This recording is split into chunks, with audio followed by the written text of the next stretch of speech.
Hello, fellow humans. Chris here again. So we have made it. Joe Biden has been inaugurated, and I wanted to take a day or so to kind of collect my thoughts and on everything, and just kind of wanted to share how I've been feeling about everything that's happened. I know that I said earlier last year that after Joe Biden, if he won the election and after he took office, that I would then begin to really offer up my analysis and criticisms of him and the things that I would hope that we would get out of a Biden administration. And I still do intend to do that, but for the moment, I just kind of wanted to really enjoy the moment, to be honest. It is a sigh of relief, and I was happy. I'm not gonna lie. I was happy when he took the oath and it all became official, and able to share with my kids the moment. Kind of an educational moment. But it really got me to thinking, got me reflecting a little bit, and I kind of wanted to discuss my history with voting. So my first election was 2004, the re-election of George W. Bush. And when he won that election, I just couldn't understand it. I was completely flabbergasted because I knew that the majority of this country was against the Iraq War. But by that point, by 2004, most Americans understood that it was a war predicated on a false pretense, that there were weapons of mass destruction. So, because most people were opposed to that war, I couldn't understand how George Bush could win the election, not only the Electoral College, but the popular vote itself.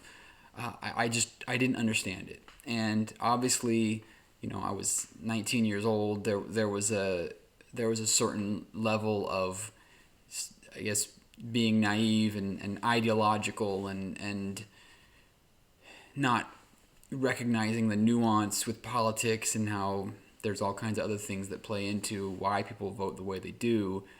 I was very kind of black and white on it. So I was upset about that and frustrated, and I was frustrated with the war in Iraq, and I was frustrated with the waste of life that was happening there. And so 2007, 2008 comes around, and this guy named Barack Obama is on the scene. And I had actually seen him for the first time when he gave the keynote address at the DNC in 2004 for John Kerry. And I remember when I saw him then at the time, I was like, I think this guy's going to be president someday. He had something about him. Just an amazing speaker, very good communicator, very clear, just sounded like a very powerful voice. And lo and behold, he shows up in the running in 2007 in the primaries, and actually had a chance to see him in Oakland. I saw him live, and it was just amazing. I just remember being completely thrilled and excited, and I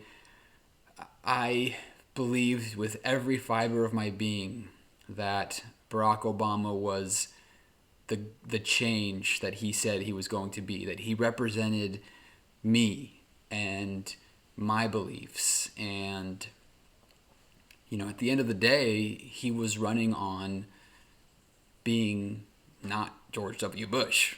And by that point in time, I think the country had, well, clearly, if you look at the results of the 2008 election, the Electoral College, he dominated that election.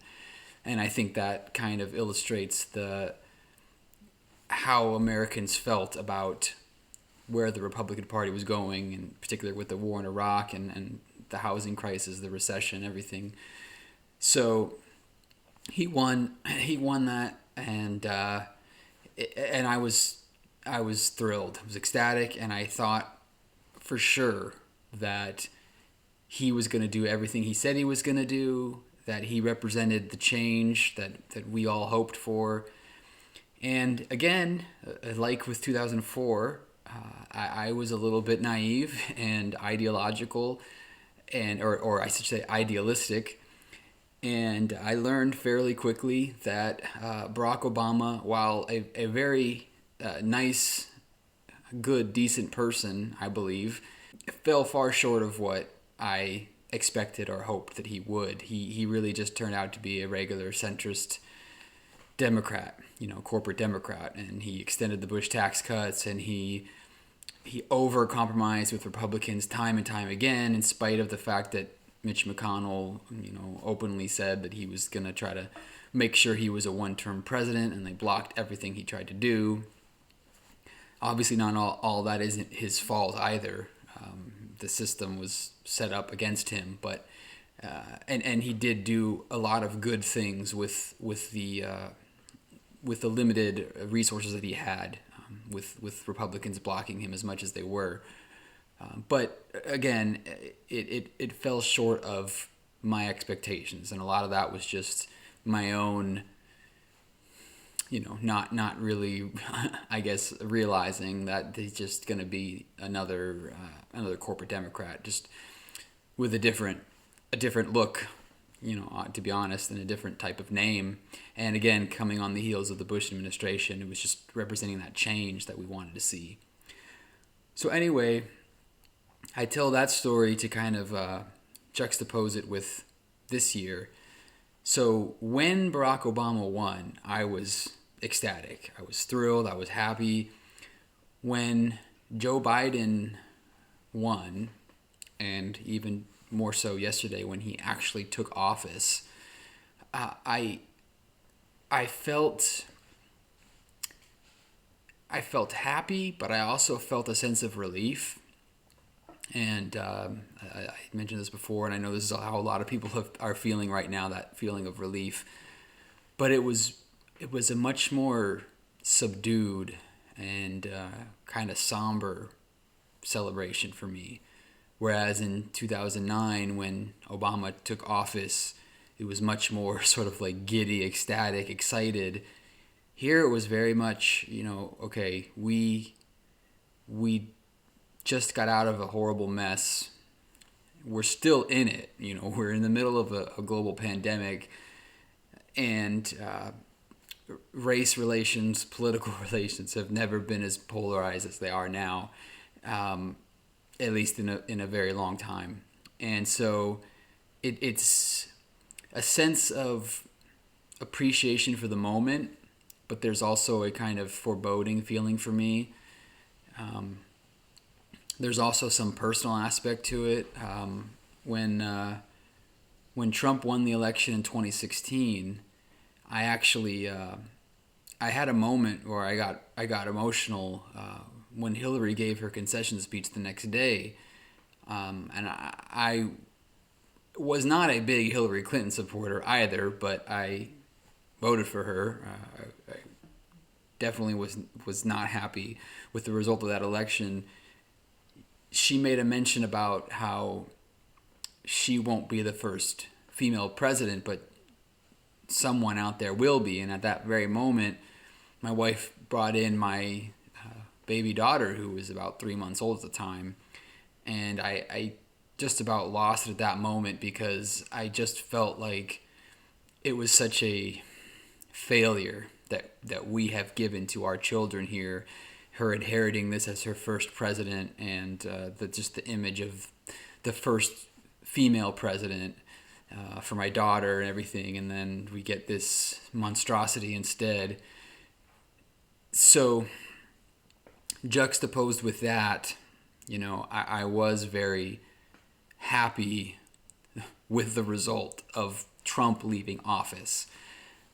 Biden, much like Obama, ran on a not Trump, just like Obama ran on a not Bush.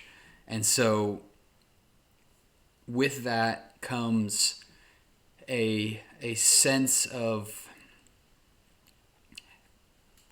happiness, to the extent that we are happy that we have this monster out of the office.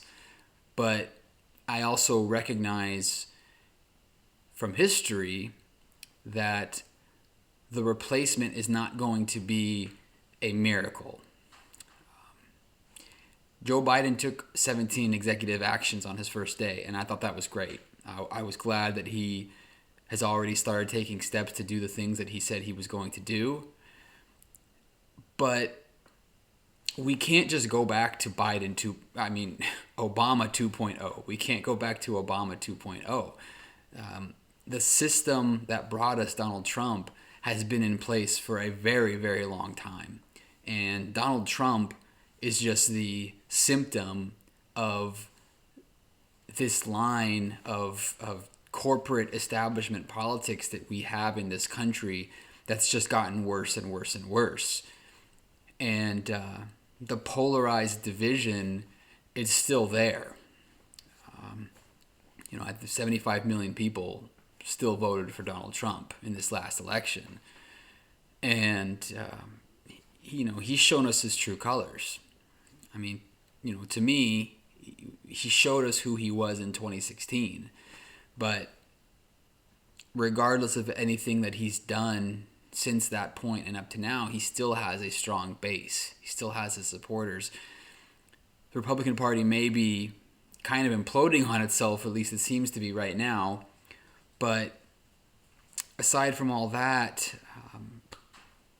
I guess what I'm trying to say is I'm appreciative of this moment. I'm in a results-oriented sort of way. I am more happy, more excited for Biden taking office than I was for Barack Obama. However, my enthusiasm, my outward feeling about it is a lot more subdued. And maybe some of that has to do with just being 12 years older, having had kids, having been married for 13 years now, and maybe that's part of it also. But I do think there's an extent of just being kind of jaded with the whole process, feeling a little bit of a sense of hopelessness, because one of the things that I'm seeing a lot of is very relieved liberals who are seem to be of the mindset that everything's good again now. Now America's back. Now we can heal. Go back out and go talk to your neighbor and make connections and be kind to each other again. Donald Trump leaving the White House doesn't change the pain that's been caused for a lot of people over these last few years. Doesn't change the over 400,000 people that have lost their lives. 4,000 plus people are dying per day right now from COVID. The race relations, the hate, the bigotry, it's all still there. And the system that brought us Donald Trump is still very much in place and dominating the political spectrum. And so, I'm not trying to be a Debbie Downer, at least right away. I do want to hold Biden to a standard that hopefully at least gets us on a path to real reform and real change, and God knows there is a lot of room for it. I think adjusting the way we vet potential presidential candidates would be a good start. I think mental health. I think there should be some kind of mental health assessment and a mental capacity assessment. Perhaps some sort of government civics test might be a good start too. But anyway, I just kind of wanted to share my thoughts on the elections and also my feelings on the inauguration of Joe Biden, because I just think that it's important to, for all of our mental health, to acknowledge that this is a good moment and to accept the good feelings that it brings, and to be happy about it. And it's good. It's okay to feel that way, and at the same time to think like, okay, this is good, but we're not there yet. And I don't want to allow myself to be weighed down too much with that feeling. I really want to try to let the good feelings dominate. But I do think that we need to keep that in mind. Gently remind our liberal friends that just because we have a Democrat in office right now does not mean that everything's going to be fixed. We need to really pressure the Biden administration to take on some of the Bernie Sanders policies, because at the end of the day, Bernie Sanders still has a very strong progressive base that the Democratic Party needs to be invested in them in order for them to succeed. So if they can recognize that and kind of meet the moment there, then we might be okay, but it's going to take a lot, and it's going to take time, and it's going to take work. And so, as I said before, I'm going to share my ideas along the way on what we can do to try to get there. Again, without beating a dead horse, I'm going to just enjoy this moment for right now. I am actually pretty cold right now. I am, in spite of what you might see behind me, I'm in my garage and it's cold out here. So I'm going to cut this short here. I think I've said enough. And I'll be talking to y'all again really soon. Thanks again. I really appreciate all the support. It's been a fun time kind of connecting with you all through this medium here, especially with this social distancing and kind of isolation that we're having. I hope that this year will continue to improve for all of us, and we'll be able to see better days ahead. But I do sincerely thank you for staying with me, and I'll be talking to y'all again really soon. Hope you have a great rest of your night or day, depending on when this gets uploaded. And I'll be talking to y'all again really soon. And don't be afraid to question the consensus.